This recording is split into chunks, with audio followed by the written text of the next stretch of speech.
Hello everyone, it is I, Anime Outlet, and this is part 4 of What If Deku Stayed Quirkless. And I'm sorry if this video is a little bit shorter than most of my past videos in February, as I'm not quite in the best of recording scenarios, as I have to edit with my phone instead of my PC, so the videos have to be a quite bit shorter, as I can't edit with my phone, making longer videos like 30 or 40 minutes long, but I'll try to make it as long as I possibly can. I might even be able to make it 30 minutes long. I'm not quite sure yet. But now, let's begin. We start this video off in the villain hideout as both Dabi, Toga, and Isuku both fall back into the hideout through one of Kurogiri's portals. The plan had just completely failed. Sure, they got the most top two best students in all of Class 1A, being Shoto Todoroki and Katsuki Bakugo, but they didn't listen to Izuku's plan at all. If they would have, they quite possibly could have even gotten even more students and could have turned even more students to the villain's side. And since All For One didn't listen to Izuku's plan, everything had just fallen apart. It was quite sad how something like that can just crumble by just not following a simple few steps. So Izuku would get mad at this. If only All For One had listened to him, then they wouldn't be in this scenario with half of the League of Villains gone in prison being interrogated. Maybe some of them will fold under the pressure and even tell the police officers and heroes where the hideout is. This simply wasn't good, Izuku would think, so he would tell Kurogiri to teleport him to where All For One's hideout was. So Izuku would hop through the portal and would look up at All For One, and this would be a complete anger to stare at All For One. All For One would sense Izuku's anger and would then speak. "What's the matter, boy?" Izuku would then just get completely angered by this. "What's the matter? Half of the League of Villains are gone thanks to you not following my plan. I had everything laid out, how we could capture all of the students there and possibly turn many of them into villains. And yet you just not decide to listen to it? You just completely got rid of it, discarded it like it was trash." "You don't understand," All For One would say. "This isn't some mere game you can play. You are a simple child, while I am an adult. I've been doing this for hundreds of years. You don't understand how I do things. And besides, all those characters you brought in aren't even a part of the big plan that I have set. So it means nothing to me that they're in jail. Absolutely nothing." Izuku would then just storm off, completely pissed off, as All For One would then say one final thing before Izuku could fully leave. "Stop being dramatic. It doesn't matter. Even if you tried to kill me, you're just a quirkless 15-year-old. So why don't you calm down and go back to the base? Nothing you can do can change my mind about who you are. You're a simple, weak, quirkless boy. Nothing will ever change that," All For One would say, as Izuku would then hop through Kurogiri's portal and would then sit back down on the bar and would request a glass of water, supposedly to cool himself down. He was just mad at this point. All For One had just completely told him off about how dumb he was and how stupid his plan was, even though Izuku knew the plan would work, and All For One had just completely said how much of a trash plan it was, so Izuku was quite mad. He knew his plan was good, but apparently to All For One, it was not. So Izuku would be sitting there just thinking about what his next course of action should be. He didn't know. He had nowhere else to go, and he was now on the villain's side. So he would decide to do something about it. Izuku would get up from his seat at the bar and then would walk through the door. Izuku had set out to find what date it was. No one in the villain hideout had had a phone for quite a while, since they couldn't have anyone be able to track them somehow. They were very, very cautious. So Izuku would set out to try to ask someone what time it was and what date it was. Izuku knew the exact date All For One and the heroes attacked the villains, and Izuku knew he couldn't be in the villain hideout when that were to happen. So Izuku would start to ask random people on the street if they knew what date it was. And he would go through quite a lot of people with no one saying anything, just them to continue walking, just giving him silence. So when Izuku finally heard what date it was, he would instantly realize in just a few short hours, the heroes are going to attack. So Izuku knew he had a few short hours to get his stuff out of there and hopefully be able to find out what is going to happen. He had changed the course of history forever with his training, so he wasn't sure if All for One was going to win or All Might was going to win. He wasn't quite sure. Izuku would walk back to the villain hideout, making sure no one was following him, as he would then put on his disguise. He had had it on up until he left, since both Bakugo and Todoroki were still chilling in the lobby of the villain hideout. So Izuku would walk past them and would go into the room they had given him ever since he joined the villains. So when Izuku would walk in, he would see there's pretty much nothing in there. He had put pretty much nothing in there besides a bed. So he would realize he has pretty much nothing to put in there, and all he needs to take is as much money as he possibly can, so that he can somehow maybe find a job and buy an apartment, and to stay on his feet as long as possible before becoming homeless. So Izuku would do that. He would start scrummaging around the room trying to look for any money he had somewhere hidden, as everyone else in the villains had pretty much agreed if you leave money out randomly and someone takes it, that's fair game. They can take it. It's finders keepers basically to them. They're villains. Who the hell's going to care? So when Izuku looked down at his hand and he finally realized what time it is, he hopped out of a window in his room and would start hopping down to one of the alleyways and would then walk out of it. So Izuku would start to walk as he would then see All for One warehouse. He would see the warehouse as he had gotten quite far from the city. Izuku would walk into it as he would then tell All for One that it's time for what Izuku had predicted to happen, and All for One would be confused. Izuku would put on his mask as All for One would then start to hear the Nomus starting to just give out screams, and this is because Endeavor had arrived at the warehouse. All for One had been just staying in the warehouse where the Nomus were kept, and Endeavor and a ton of other lower level heroes had arrived to try to take over the warehouse.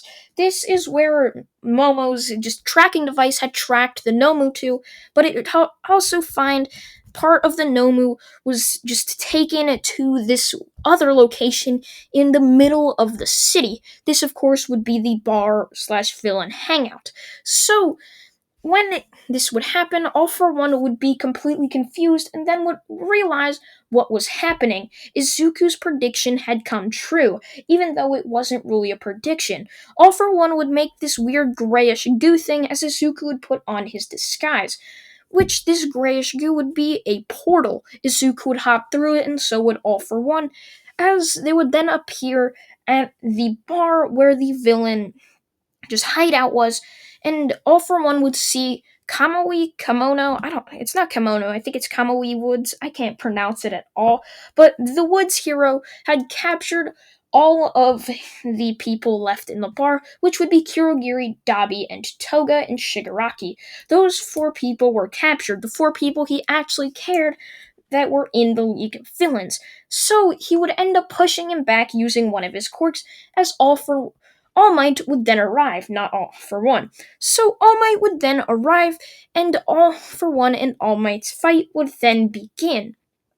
All Might and All for One had started to battle as Izuku would be standing there watching. He had been standing in the shadows with his disguise on, as he had sort of this helmet slash mask thing on, along with this type of trench coat that was black, letting him blend in with the shadows.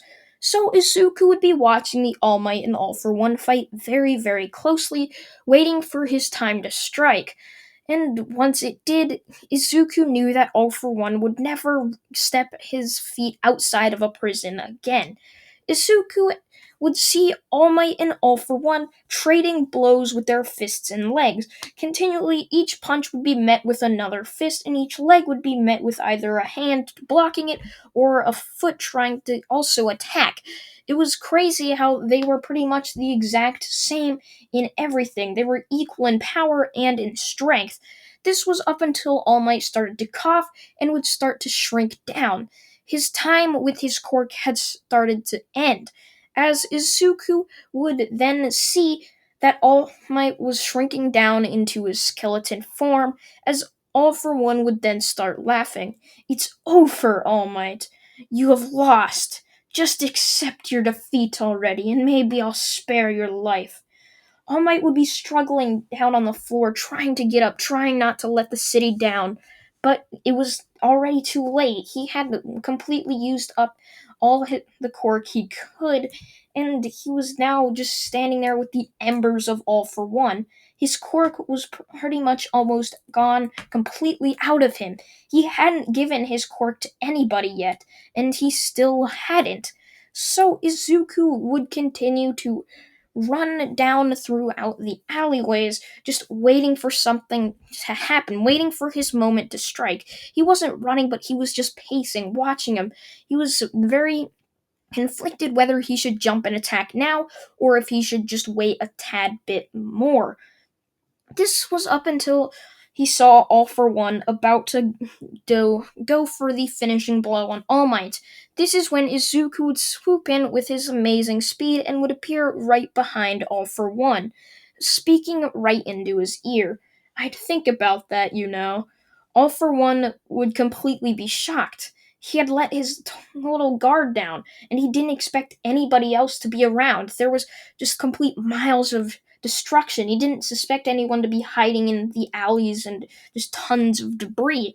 So Izuku, who had done that, would appear right behind All for One with one of his katanas right to All for One's neck, as All for One would be completely shocked. He couldn't move, or else that thing would slice cleanly right through and would possibly kill him. So All for One would be left standing there completely defenseless. "You've made a mistake, All for One."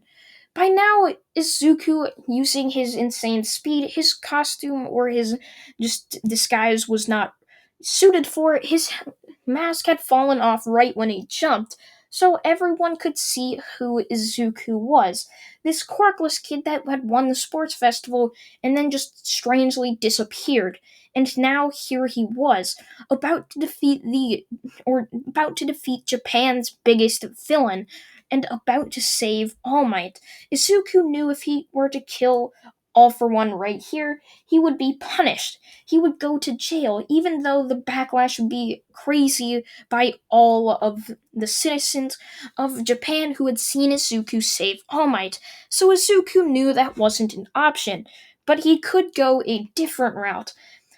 As soon as All for One would try to grab Izuku by the neck, which would cause All for One to turn around, Izuku would tell All for One not to move unless he wanted to lose everything he had worked for.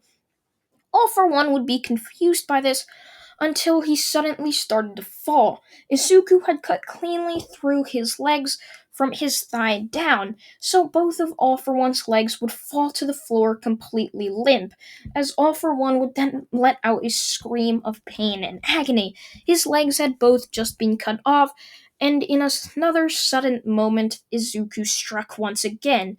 Both of his arms would fall right down to his side of him, and it was brutal. Everyone watching on the news saw this completely unblurred, as they would just be completely shocked. Parents covering their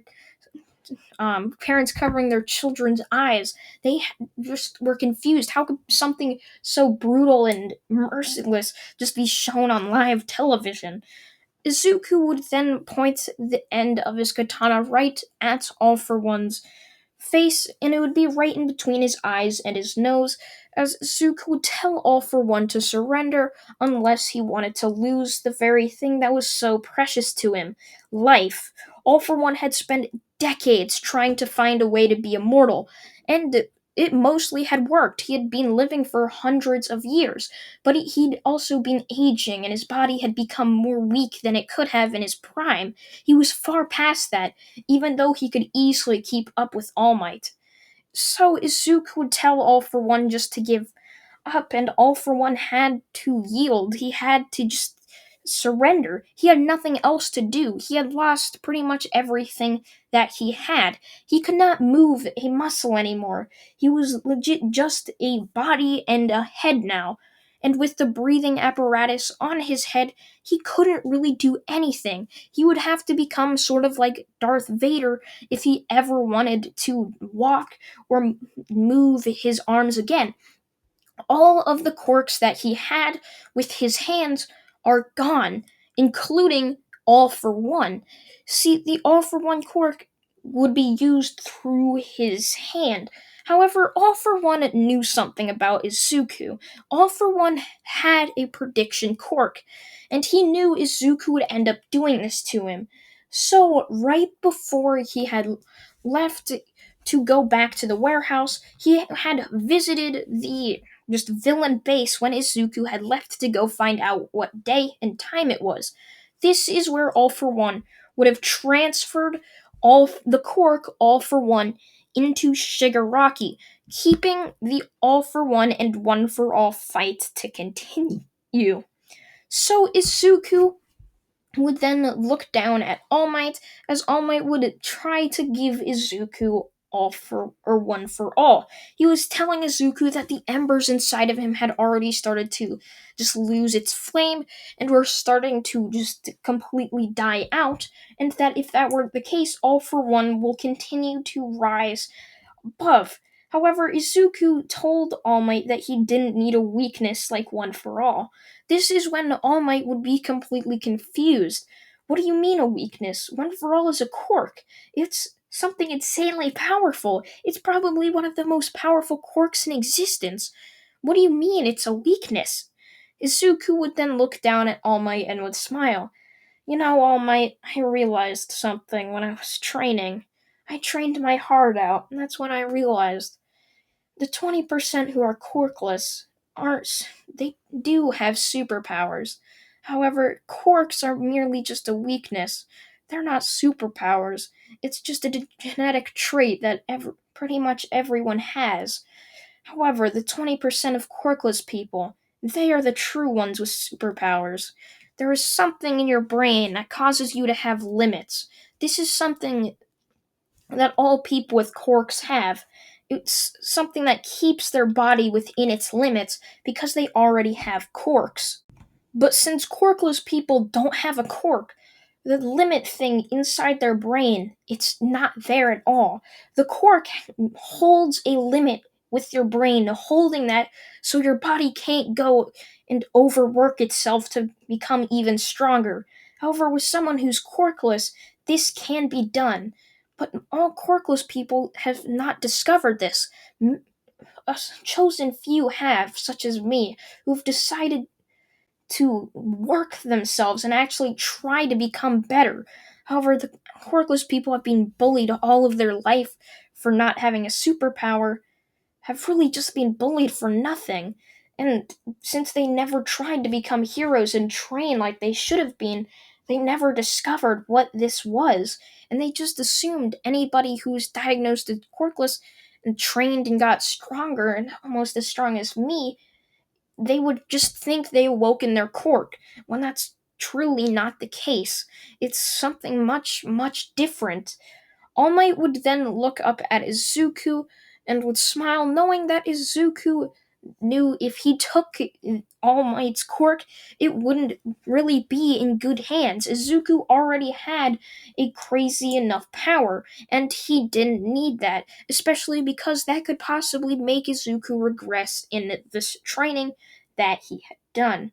And that's where I'm going to leave this what if off, guys. I'm sorry it's not 30 minutes long like I wanted it to be. Remember, I'm recording on my Chromebook and not my PC, and I have to edit on my phone, which can only take up to so much of editing, like a long video, so I can't do too much or I can't do a super long video, but I can do a shorter 15 to 20 minute long video.